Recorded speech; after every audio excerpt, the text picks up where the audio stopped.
As Wal King at Leighton Holding showed today, performing well is no guarantee a CEO can keep their job. Competing interests at board level over the direction of a company or just simply strained relations with the major shareholders can push events beyond their control. Here's Andrew Robertson. Graham Bradley is now the face of the Business Council of Australia, but for 8 years until late 2003 he was the chief executive of financial services company Perpetual. My understanding is with Perpetual, Graham Bradley, who did an extremely good job as managing director, was focused on the business domestically and wanted to keep it as a domestic business, and the board wanted to expand internationally. And that's when they brought on David Deverill. Mr Bradley was a victim of one of the risks that all chief executives face in that their view of the future may differ from their boards. It really does depend on what the company needs at any one particular time. Anne-Marie Moody advises company boards on strategy issues and points to the ANZ Bank's change of chief executive 3 years ago as another example of a good chief executive losing his job.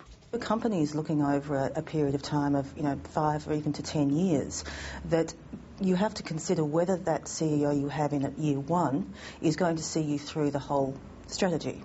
And they may well do that, but it also may mean that if you want to stick to that particular strategy, that you need maybe 2 or even 3 leaders to take you through that full length. ANZ wanted to push harder into Asia, so it replaced long-time successful chief executive John McFarlane with current boss Mike Smith, a man with extensive experience in the Asian region. Of course, it's the board's job to set the company's direction, and chief executives who try to usurp that role can also find themselves shown the door very quickly. When BHP Billiton was formed from the merger of Australia's BHP and London-listed Billiton, Billiton's Brian Gilbertson was appointed to run the merged company.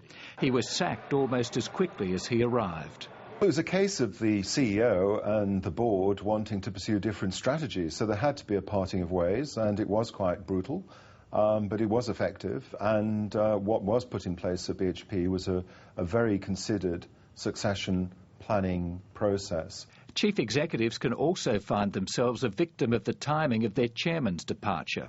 Each of those people who, in their different way, perform extremely important and valuable roles, have different use-by dates. I mean, that's how it should work. You don't want both the chairman and the chief executive going at the one time.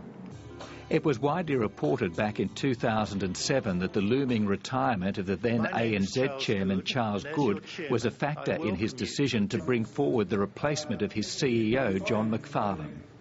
It goes with the territory for chief executives that factors outside their control can see them out of a job. What they can control, though, is their own performance, and a good performance of consistently delivering for shareholders is still the best way to have a chance of long-term survival. A man who's now been in his job longer than the average CEO tenure of 4 years is Wesfarmers boss Richard Goyder. One of the things that I constantly challenged myself about is, are you contemporary in your thinking? Are you, you're thinking now in 2010, not back where you were in 2005? And I think, being contemporary is really important.